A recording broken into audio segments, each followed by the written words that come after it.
C'è un giorno preciso in cui Goku muore. Maggio, anno 767. Goku affronta Androide 19. Si trasforma in Super Saiyan, la forma che ha sconfitto Freezer.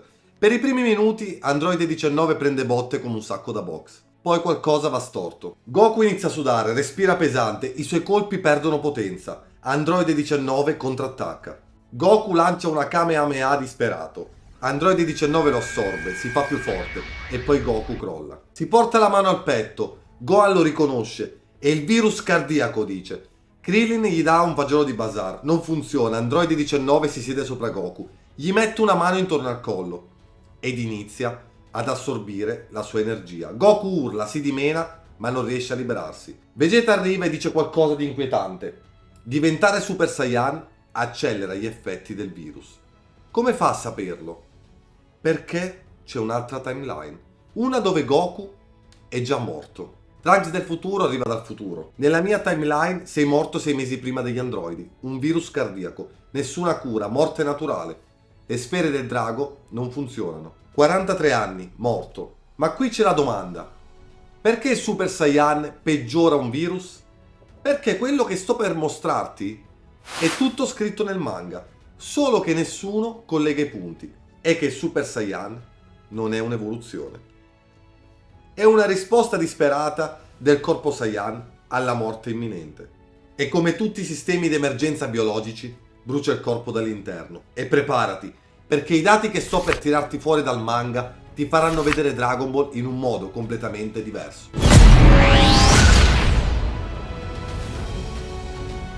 Il Super Saiyan non è un potenziamento neutro, è un sovraccarico biologico. Il corpo Saiyan sta già operando al limite massimo. Aggiungere un'altra tecnica moltiplicativa? Morte istantanea. Super Saiyan 3.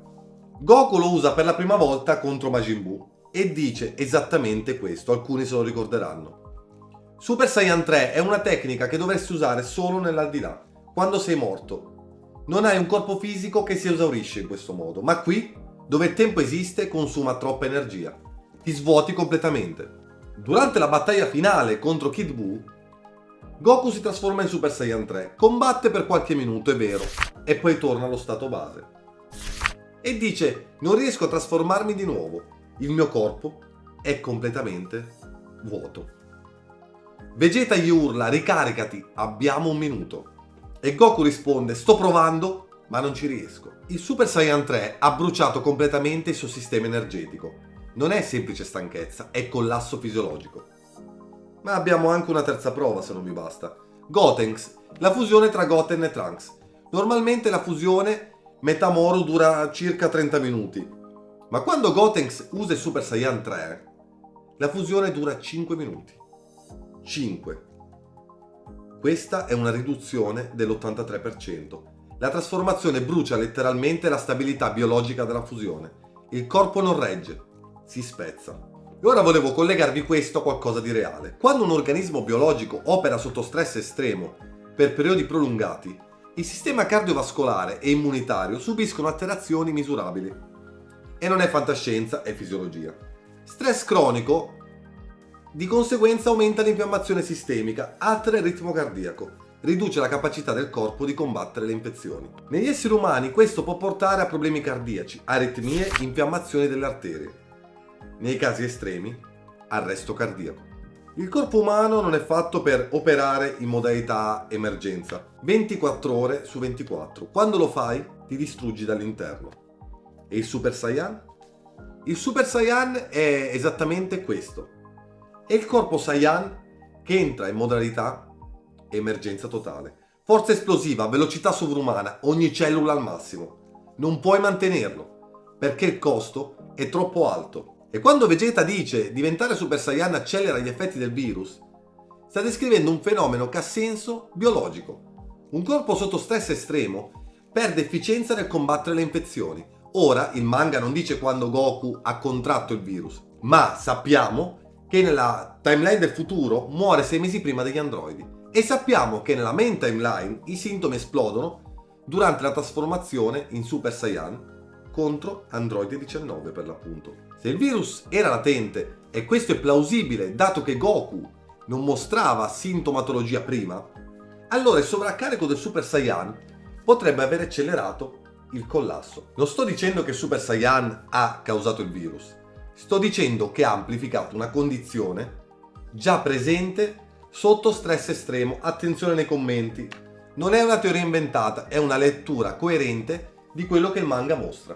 Toriyama non ha mai detto esplicitamente il Super Saiyan è pericoloso. Non doveva dirlo. Non doveva dirlo perché l'ha mostrato con dati, con conseguenze e con morti. Perché quando metti insieme questi tre dati, il Super Saiyan smette di essere un'evoluzione, ma diventa qualcosa di molto più inquietante.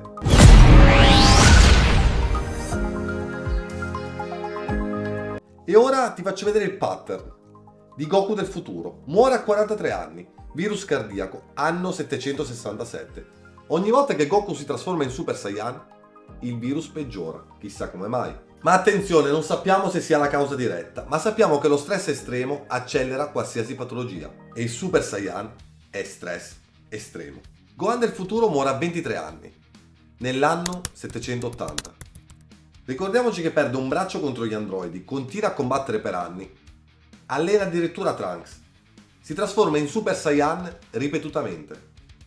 E poi in una battaglia contro C17 e C18 viene ucciso. Ma nel manga, quando Trunks del futuro trova il corpo di Gohan, piove, c'è fango. Gohan è coperto di ferite, ma non è stato vaporizzato. Non è stato obliterato con un colpo. È stato sopraffatto quando era già allo stremo. Siamo sempre lì. 23 anni, un braccio solo, anni di trasformazione in Super Saiyan per difendere un mondo distrutto. Non possiamo dire con certezza che è morto per collasso fisiologico, ma possiamo dire questo: Gohan non aveva più margine e quando gli androidi hanno attaccato non aveva più niente da dare. E ora parliamo anche di Vegeta. Vegeta è l'anomalia e questo è cruciale. Vegeta raggiunge Super Saiyan subito dopo Goku. Anno 767, combatte Cell, combatte Majin Buu e arriva fino a Dragon Ball Super. Ma Vegeta fa una cosa che nessun altro Saiyan fa. Rifiuta il Super Saiyan 3. Nel film La battaglia degli dei, canonico, Goku chiede a Vegeta perché non hai mai provato il Super Saiyan 3. Anche noi fan vorremmo vederlo. E Vegeta risponde perché è inefficiente. Inefficiente. Non dice non sono abbastanza forte. Non dice non ci sono riuscito. Lui ha capito che è inefficiente. Vegeta ai tempi ha visto Goku usare il Super Saiyan 3, ha visto il collasso e ha preso una decisione consapevole. Secondo lui non ne vale il costo. In Dragon Ball Super Vegeta sviluppa una filosofia completamente diversa. Invece di inseguire trasformazioni estreme, lavora sulla stabilità. Super Saiyan God, Super Saiyan Blue, Ultra Ego. Tutte forme che puntano al controllo, non a sovraccarico. Vegeta non è diventato più debole, è diventato più intelligente. E ora torniamo a Goku. Durante la saga di Majin Buu, Goku è morto. Combatte nel mondo dei morti e quando torna sulla Terra, per circa 24 ore, cosa fa?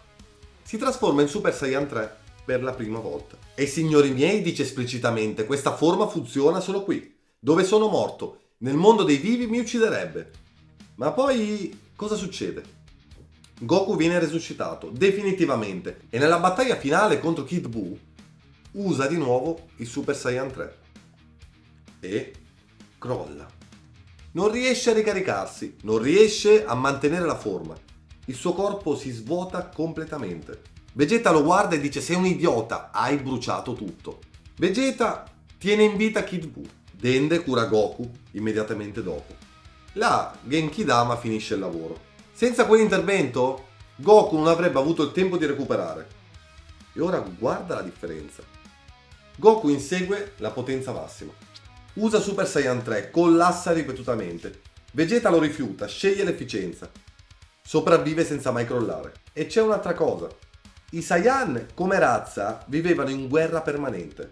Bardock, padre di Goku, ricordiamoci che era un guerriero d'élite. Combatteva costantemente, si trasformava in Ozaru. Viveva sotto stress da combattimento perpetuo. Una razza che vive così consuma se stessa. Anche se lo facessimo noi. Ma non sto dicendo che Bardock è morto per burnout biologico. È morto perché Freezer ha distrutto il pianeta. Lo sappiamo. Ma sto dicendo che i Saiyan come cultura non hanno imparato a gestire il costo della loro potenza. E forse l'evoluzione Saiyan non è diventare più forti, è imparare come ha fatto Vegeta a non autodistruggersi. Vegeta lo ha capito, Goku no. E questo spiega perché nella timeline del futuro, dove non c'è Vegeta, dove non c'è intervento esterno, dove Goku è solo, Goku non viene sconfitto da un avversario, viene sconfitto da un limite che non ha mai imparato a gestire. E ora ti dico cosa Toriyama ha davvero fatto. Nel 91 il Giappone è nel pieno della bolla economica. Il paese lavora 24 ore su 24, gli stipendi esplodono, le aziende crescono, tutti vogliono essere più forti, più veloci e più ricchi. E nello stesso periodo inizia a emergere un termine nuovo nel dibattito pubblico. Karoshi. Morte per eccesso di lavoro. Non è una metafora, è una diagnosi medica legale riconosciuta dal governo giapponese. Quando qualcuno muore per arresto cardiaco dopo settimane di turni da 16-18 ore, senza riposo, senza sonno, il certificato di morte dice Karoshi. Il corpo si è bruciato dall'interno. E nel 91 Toriyama sta scrivendo la saga degli androidi. Goku si trasforma in Super Saiyan, combatte C-19 e crolla per un virus cardiaco.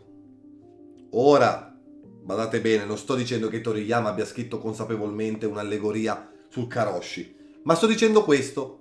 In un Giappone che iniziava a confrontarsi con la morte per iperlavoro, Dragon Ball raccontava di guerrieri che si consumavano inseguendo la potenza.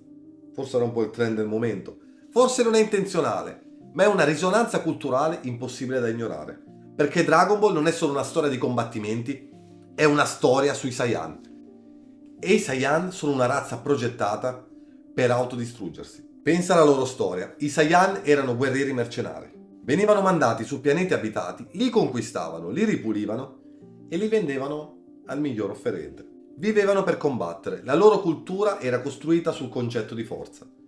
Se eri debole non contavi niente, se eri forte, e solo se eri forte eri rispettato. E per diventare più forti si trasformavano in Osaru, la grande scimmia. Ma c'è un dettaglio che spesso viene ignorato. La trasformazione Osaru non è controllabile. Quando un Saiyan si trasforma, perde la ragione, diventa una bestia, distrugge tutto ciò che lo circonda. E dopo la trasformazione il corpo è esausto, completamente svuotato. È un meccanismo di emergenza, non una forma sostenibile. Esattamente come Super Saiyan, e i Saiyan come razza non hanno mai imparato a gestire questo meccanismo. Hanno continuato solo a spingere, hanno continuato a combattere e hanno continuato a inseguire la potenza massima. Fino a quando Freezer non li ha sterminati tutti. Non perché erano deboli, ma perché erano troppo pericolosi. Instabili, troppo concentrati sulla forza bruta. E Freezer, che era più intelligente, lo sappiamo, li ha eliminati prima che potessero diventare un problema. E aveva ragione. I Saiyan si sono autodistrutti inseguendo la sola potenza. E ora guardiamo Goku. Goku è l'ultimo Saiyan puro sangue rimasto. Ed è cresciuto sulla Terra, lontano dalla cultura Saiyan. Lontano dalla mentalità di guerra perpetua. Ma quando scopre di essere un Saiyan, cosa fa, signori miei? Ricomincia a seguire lo stesso pattern. Insegue la forza. Si trasforma. Spinge il corpo oltre i limiti. Kaioken, Super Saiyan, Super Saiyan 2, Super Saiyan 3. Ogni trasformazione è più estrema della precedente.